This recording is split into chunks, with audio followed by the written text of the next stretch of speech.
Hello everyone, my name is Jack Palesko from Spinnaker Radio. Today I'm interviewing Clyde and Gracie Lawrence from the band, Lawrence. Lawrence is a band located in New York, with a strong following thanks to their explosive vocals and upbeat soul arrangements. Hi, this is Gracie Lawrence. Oh, hey Gracie, how are you? Nice to meet you. Nice to meet you. Are you, My name is Clyde. Hi, how's it going? Oh, hey, how's it going, Clyde? Yeah, thank you so much for calling in. Yeah, of course. Thank you for asking. Of course, yeah. I'm glad you guys replied. I didn't know if you guys were like, who is this weirdo? Why is he messaging me?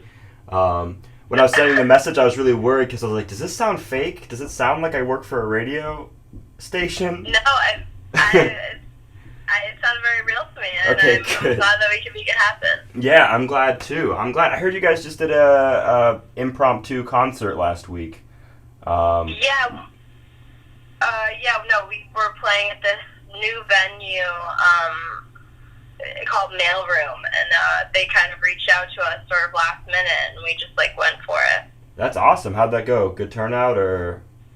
Yeah, it was really crazy. I mean, we announced it, I think, a day and a half before the show, and it was a free show, but it was there were 300 people there or something. How big's the venue? It's not that big. It's more, I don't know, what's the capacity? 300? It was 300 we sold it out. So really full, yeah. But there weren't tickets, but yeah. Wow. Well, that's pretty great for a day and a half in advance. I mean, I know you guys have been selling out shows the past few weeks too, as I've seen on your Instagram and stuff. Yeah. That's gotta be nuts. I mean, that's really awesome. Have you guys, I actually haven't seen exactly where the locations. Has it just been all been in New York, or have you been traveling to different places a little outside of New York, or what's been going on with that? I mean, over the past 2-3 years,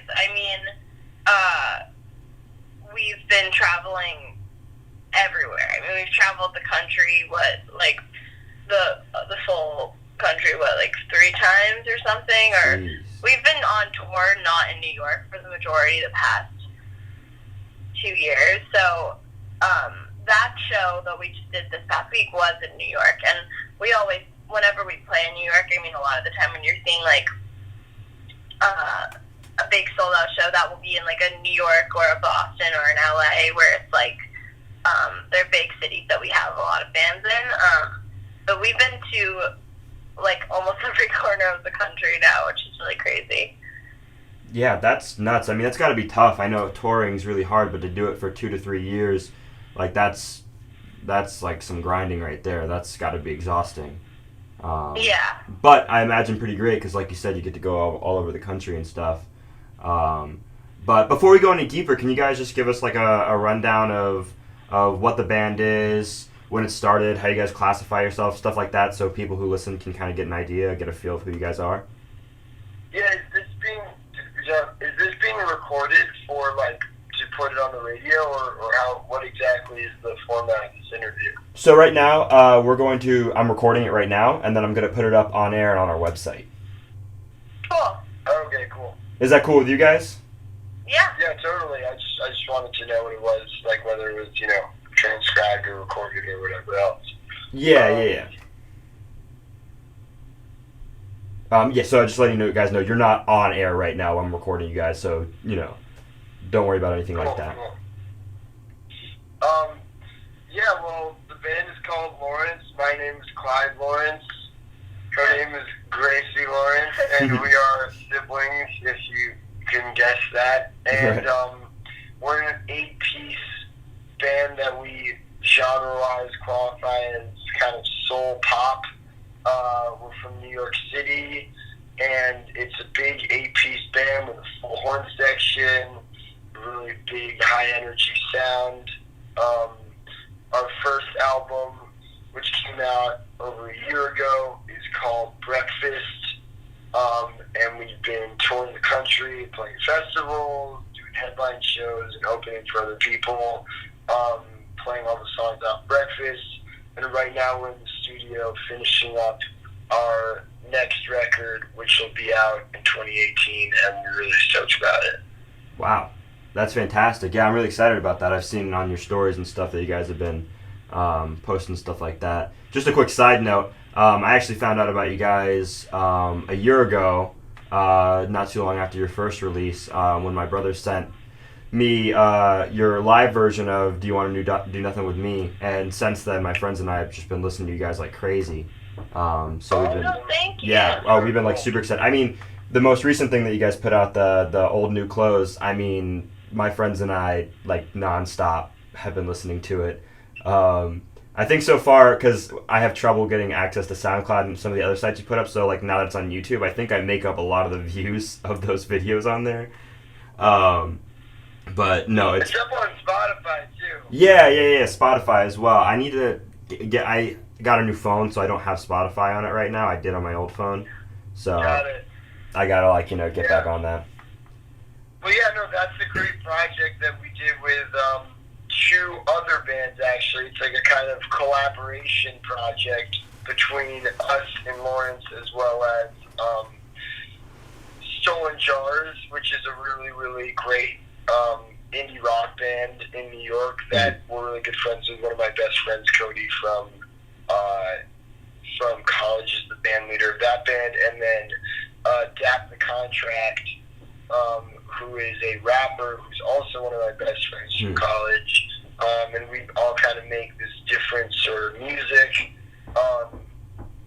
But we all were big fans of each other, and we were always helping each other and giving each other feedback, and we realized that it would be really fun to kind of just make something that was a true collaboration between our projects. And so, yeah, Old New Clothes EP is the first project from Hilo Jack, but there will be more stuff. And in fact, the music video for the single So It Goes comes out today. Oh, perfect. So I don't know when you're putting up this, but definitely check out the music video for So It Goes up on YouTube by Hilo Jack. Right, yeah, I'll try and get this up as soon as this is done, so that way everyone that listens and stuff can check it out. But yeah, that's really great. I mean, it's probably one of my favorite things that's come out this year, because it's just like a nice little sweet package of songs. It's like, what, 6 songs or whatever? Yeah, exactly. And a lot of it's, things that are just interludes from other songs on the album, and one's a remix of a Lawrence song. So we tried to have the whole thing. Cody and I do a lot of film scoring. We do composing of songs and score for films, and a lot of the composition of that 6-song EP was really inspired by the film scoring work we do. The idea of themes and overtures, and overall just building something that feels sort of cinematic in a way that's a little different from traditional songwriting. Yeah, I find that really interesting, actually, because when I was listening to it, it's almost like, in a way, you guys have branched out to be more than a band. Like, Lawrence, of course, sticks to, what its kind of core theme or message or whatever kind of thing you guys are trying to go for as a band, but all the other side stuff that you guys do, it sounds great, especially with the interludes in Old New Clothes. It sounds so different. It kind of sounds, like you said, like as if, like, I actually was imagining film scores for when I was, like, listening to those little interludes. But yeah, what's up? I think what's cool is also, like, after Clyde was doing this side project, which I was involved in as, like, a singer, but not as a writer, Right. Or as a producer. Like, I was just there kind of to like, observe and help and sing when they needed me to. But I think what was cool about that project is that, Clyde and I both walked away from it feeling really inspired by, like, the sounds and the production that he was making with these other two guys, and, like, that they were using kind of their, like, composing background, and Dap was bringing in sort of like a hip-hop influence, and Cody was bringing in this indie rock influence, and I think it really rubbed off on both of us, such that, like, for our next album, which, as Clyde said, is coming out next year, we've been really inspired by all of that production, and kind of took it back to the studio and played with some of those same ideas. And I think that our next album definitely has some of that cinematic sort of just a different sound than our last album did, while still staying true to, like, the songwriting structures that we believe in as Lawrence. Like, we've just branched out a little bit to have more of that cinematic sound, which I think is really exciting. Yeah, I think the songwriting on the upcoming Lawrence album is very similar to the past songwriting, although I do think that it's evolved in some ways. But I think sonically, in terms of production, it all, as you said, comes from the same core, but you're definitely going to hear more of that sort of cinematic, sort of production-focused lean compared to where we were with the last album. Now, while we're on the topic, since you guys are working on your new album, every day and stuff, can you walk me through what kind of like creating a song is like, especially now that you said you have these new influences? What's it like writing for lyrics for that? What's it like coming up with these tunes? Do you just kind of play with your instruments, or do you have something in mind? I know each person's process is kind of different. We traditionally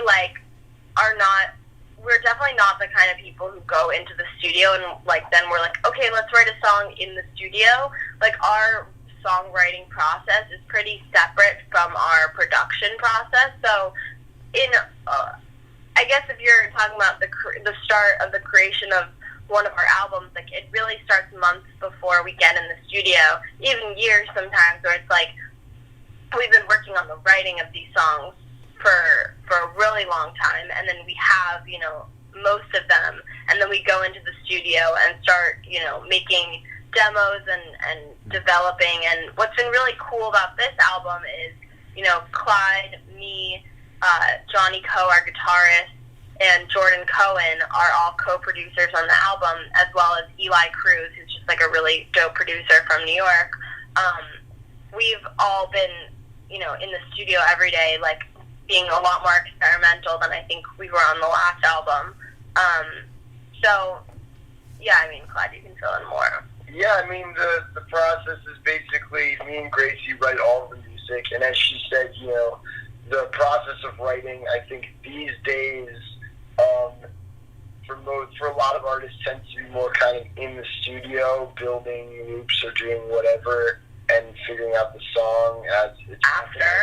I think for us, we subscribe to a little bit more of an old school approach of kind of Gracie and I, writing stuff at the piano, not in the studio, then bringing in the song.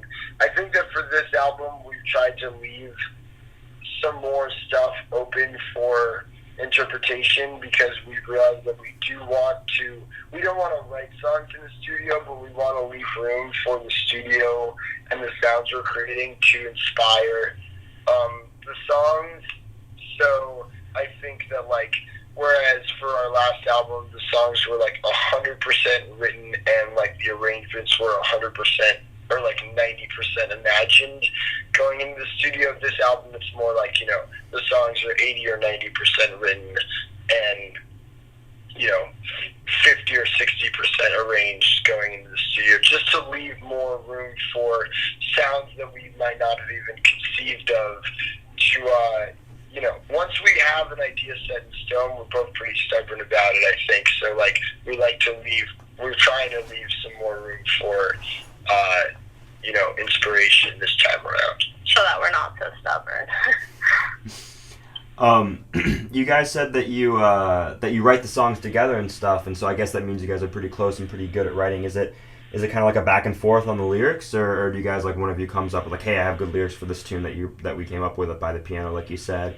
And how long have you guys been making music together? I know that you guys posted a video of you two playing music when you were I don't know, it looked like you guys were 3. But yeah, it was Clyde was pretty adorable. 1.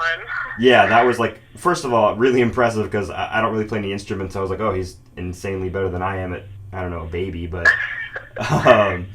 but so. Well, I haven't gotten much better, to be honest. I think I might have been better then, actually. But yeah, Gracie and I have been playing together forever. It's just something, there's a very kind of, there's a culture of music and storytelling in our home. So from literally as long as we can remember, we've been playing together. As long as I can remember, music has kind of been as much a part of my life, or, as second nature to me as eating or sleeping or anything else.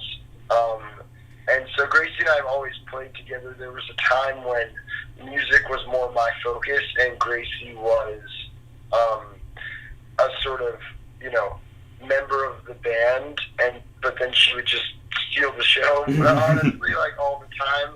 And over time, we realized, like, you know what, this works best as like a true collaboration between the two of us. So I think that's sort of the history of the band in very short form.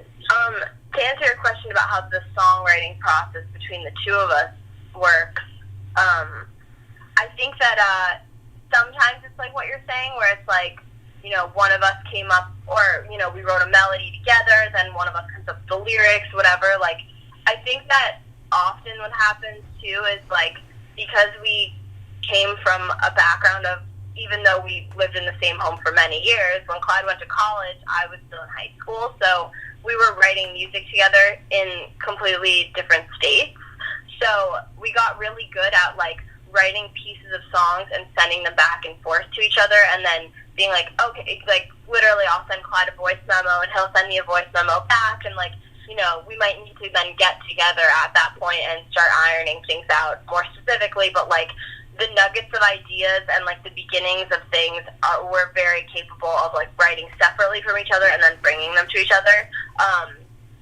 Or even, like, full songs, we have written separately. Like, Clyde used to write, most of the music completely by himself. So, and I would kind of give my input. And then as I started to become more involved in the writing process, it was a little more of a back and forth.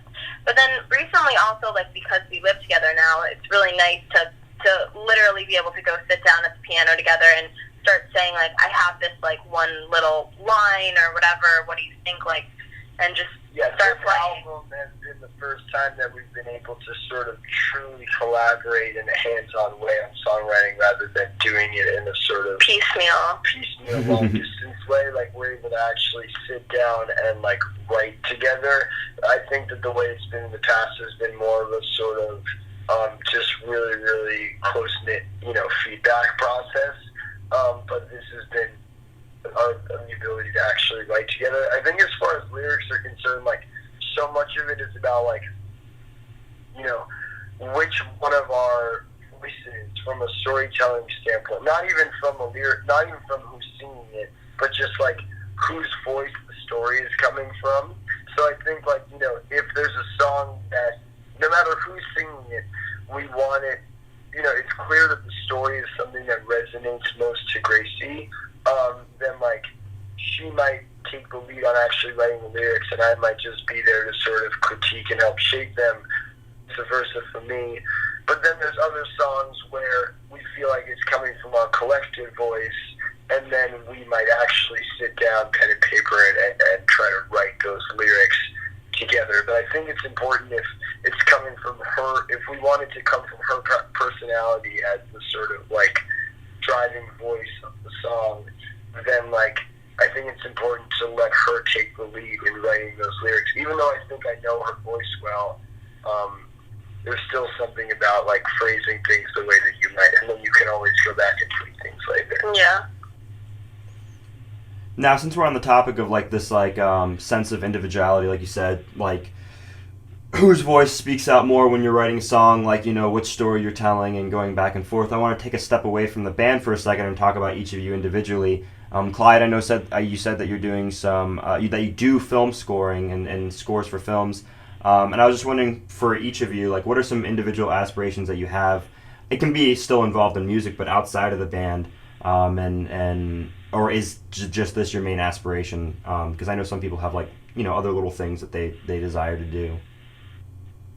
Yeah, I mean, I don't really have aspirations in music that are like, oh, I want to do a solo project or something like that at this point, because my time has really been split between doing music and doing acting. So, there are some things that I want to do with, like, musical sketch comedy and stuff like that, so it involves music, but yeah, I mean, I've been acting since I was really, really little, acting professionally since before I was singing professionally, so I just still am trying to always balance those two things, so it's always for me, like, trying to audition for jobs that, you know, don't conflict with tour dates and things like that. So those are kind of the two things that I always am working on. So yeah, my aspiration is to like always be able to find a way to, you know, maintain like our workflow with the band and always, you know, make sure that we're still touring and making good music, and then also like being able to do some acting jobs. Yeah, I mean, unlike Gracie, I'm not very multi-talented. she's a great, you know, singer, actor, dancer, comedian, all of that, and you know, she's doing an amazing job balancing all these different gigs that she has outside of music. I'm definitely just all in on the music, and you know, the band is my absolute priority. I live and breathe it, and like, you know, I wake up every morning, and you know, between writing the music, helping to produce the music, you know, I have a real passion for also, you know, I take a lot of pride in, along with Gracie, in being the band leader. So, you know, I think of that almost as a side thing from actually being the musical director or writer for the band. Totally. Is like from a, you know, we manage a group of 8 great people, and like understanding those social dynamics, and also understanding how to delegate responsibilities. And, you know, we have 8 incredibly smart, capable people that are like in the band, along with the management team and everything else. But Gracie and I really run the show, and I think that like, you know, we take a lot of pride in making sure that everybody's abilities are being used and everyone feels really good and fulfilled about what they're doing. And I also take pride in like dealing with the business side of things. So between that, it feels like there's a lot of separate things that I'm passionate about within the band that I can kind of bounce around between. On top of that, I do a lot of film scoring, and that's something that I really do love to do. Our father is a film director and writer, and I've worked a lot with him, and I've also worked with a lot of other great directors, and it's just been cool growing up with him, seeing that whole world and being able to help out with his movies and then apply what I've learned to then scoring a multitude of other things.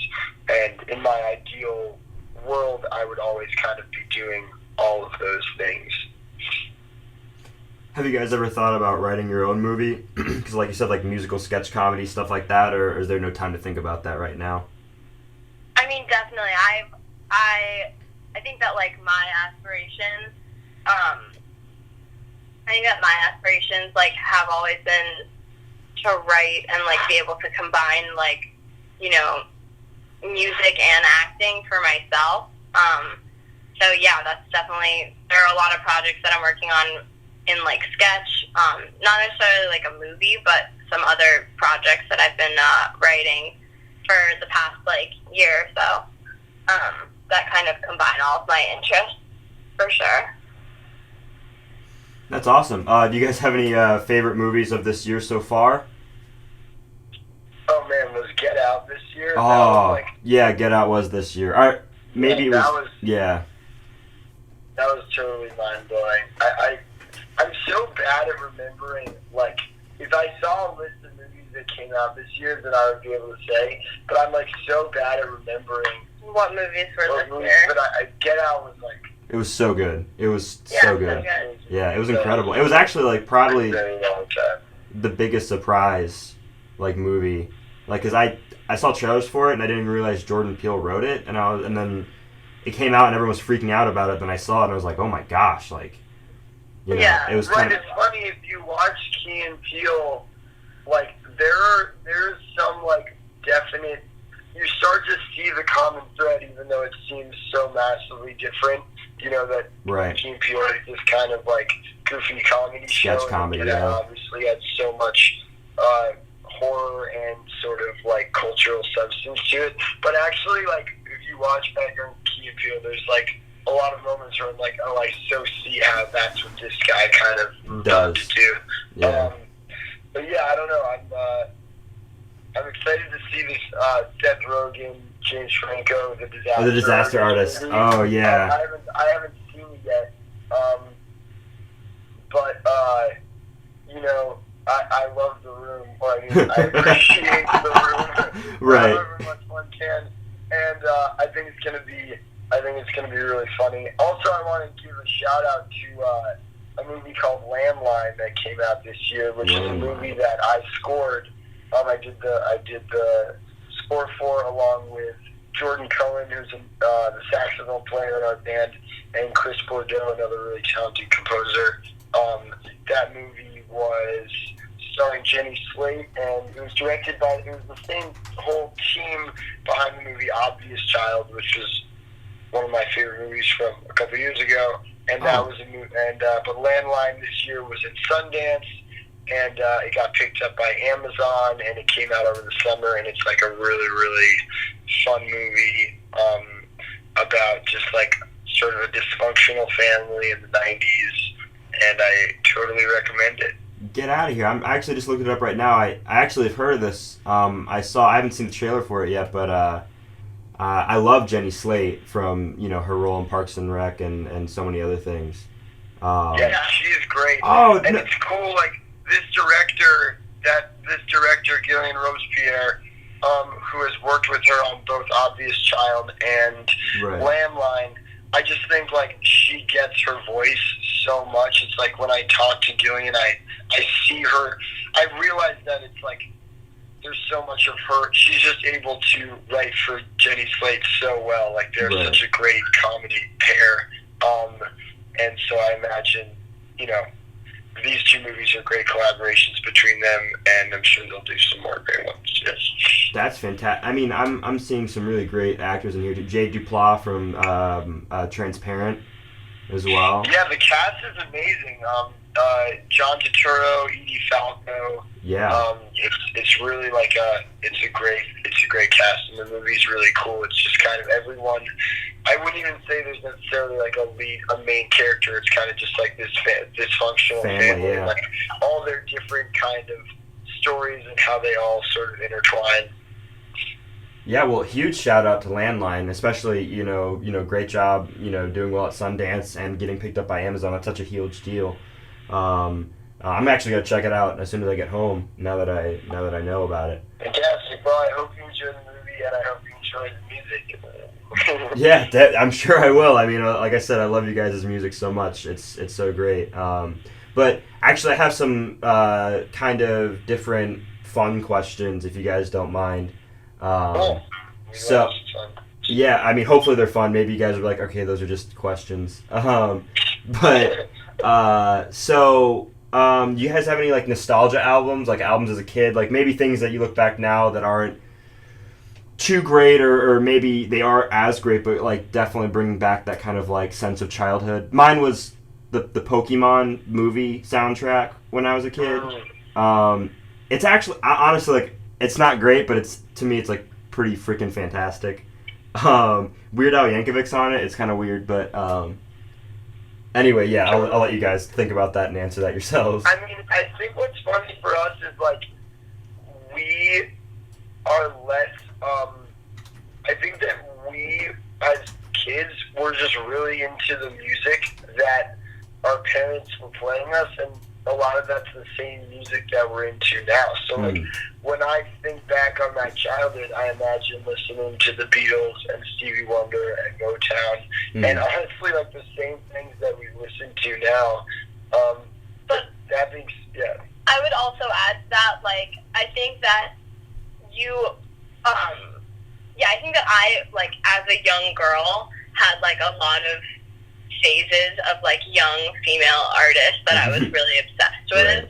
And, like, in addition to having this background of, like, loving the Beatles and Stevie Wonder and, like, Motown and, you know, all of these amazing artists, then I, like, also became, like, completely obsessed with, like, Joss Stone, because when I was really little, she was kind of on the rise, and she was, like, 19 or something, and I was like, holy crap, like, this girl is so young. Yeah, she was so young, and she was, like, so good at singing, and I remember being, like, super inspired by that, because it was, like, that record, which I think was just called like Introducing Joss Stone or something, then I listened to, because I was like a little kid when Britney Spears was like the biggest star ever. Right. I would listen to the first Britney Spears album, the first Christina Aguilera album, and then my dad, like, even though he really liked both of those albums, was like, okay, I'm going to show you some other, like, female artists that are, like, of a different genre. And then he bought me the Go-Go's album. Like, I don't even remember which one it was. It might have just been, like, all the hits off of the Go-Go's, who were, like, so cool. And then I got this, like, documentary about the Go-Go's, and I'd watch it, like, every day.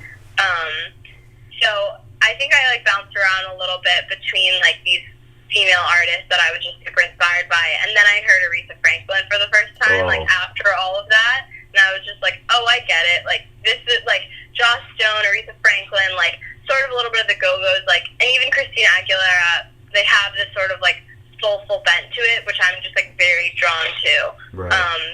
But I think that what's funny is, although we may not have listened to a lot of the same music as the same people our age growing up, whether it's like, you know, Gracie did listen to Christina and Britney, like, we didn't really listen to, like, NSYNC or, like, the Backstreet Boys or any of that. Right. What's funny is that we now, one of our favorite things to do is go back and take those songs that we were hearing around us, but that we may not have appreciated at the time. Or, like, really registered. Yeah, we didn't really register them as being great songs, and that we now, like, do our own kind of soul funk spin on them. So, like, we cover Britney Spears, we cover Christina Aguilera, we cover Nelly, we cover Sean Paul, and, you know, we actually have done in the past and are doing again on New Year's Eve full shows where we exclusively play covers from that period, but done in a total, like, Lawrence style.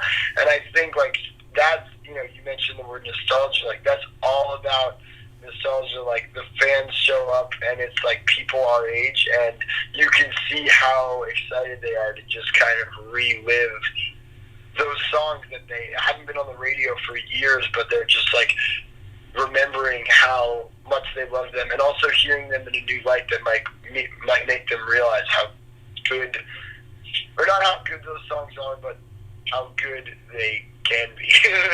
Right, yeah. I'm so glad that you brought that up, because actually one of my questions, one of my favorite songs that you guys did was Hot in Here. Like, I mean, this is kind of embarrassing, but I loved it so much that my friends and I, like, we play music sometimes, and we actually got together and did it ourselves in, like, a garage. Oh, like our version? Yeah, your version, because we loved it so much. Like, we don't play live or anything like that, or anywhere, but we just played it in, like, a friend's garage, and it's because it's just so much fun. We thought it was so That's great. awesome, man. But yeah, actually, you totally answered the question that I just had. Was like, you know, do you enjoy those songs? Are they songs that you hear that you don't like, but you like, you know, you could be like, hey, I see some potential in this, to become something cooler. Like, I think it's something we've always loved to do, and I think, like, I remember hearing Fountains of Wayne, who's a really great band, do a cover of Hit Me Baby One More Time, and sing, like, oh, that's kind of a cool idea, and they did it in this, like, rock way, and it was cool to think, like, wow, that song, if it wasn't a Britney Spears song, that just works really well as, like, this rock song, and I thought, like, I wonder if we could do that with a Britney Spears song, but in our style, and that was when we did Toxic for the first time, and then people just loved that, and it kind of just ballooned out from there, and we've done more and more. In fact, we're coming out very soon with our next big video of one of those, which is a Sean Paul cover of us doing Get Busy by Sean Paul. So get out of stay here. tuned That's for going to be that awesome. on our YouTube channel.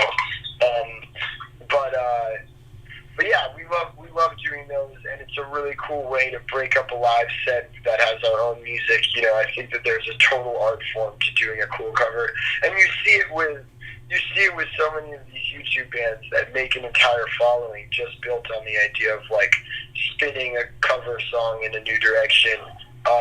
You know, we don't want to pigeonhole ourselves as the people that do that, but we like having it be an aspect of what we do, and, you know, as a secondary thing to the original music, which is obviously our focus. Right. I mean, there's, like, the difference between the YouTube band. What is they called? The Jukebox.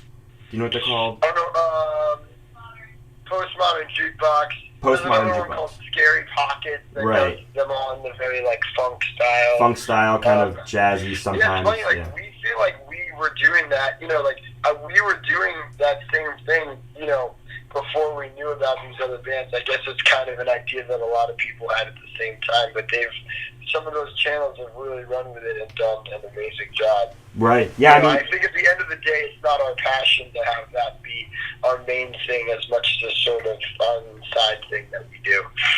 yeah. I mean, definitely, I agree with that. The way I view it too is it's definitely not that. It's almost like you guys are playing different songs to me because a lot of these songs, like I didn't grow up listening to. I listened, like I said, my dad. I didn't know what modern music was growing up just because my dad, he would play me Hall and Oates and like AC/DC and all the stuff he still listens to. And so like to go back and like you said, know what these songs were, but then re-listen to them, it's like they're completely new songs. And you know, I kind of see it more of like you're a band that has your own music established with your own music, but then at the same time it's kind of like when I saw the Roots in last December, and they did a Prince cover. Cool. Yeah, because they were big friends with Prince, and so I kind of view it as that same light as like you guys are kind of like just a, you know, your own band, you know, playing cover songs every once in a while for music that you appreciate or you know want to put a spin on. But I have one last question before I end with you guys.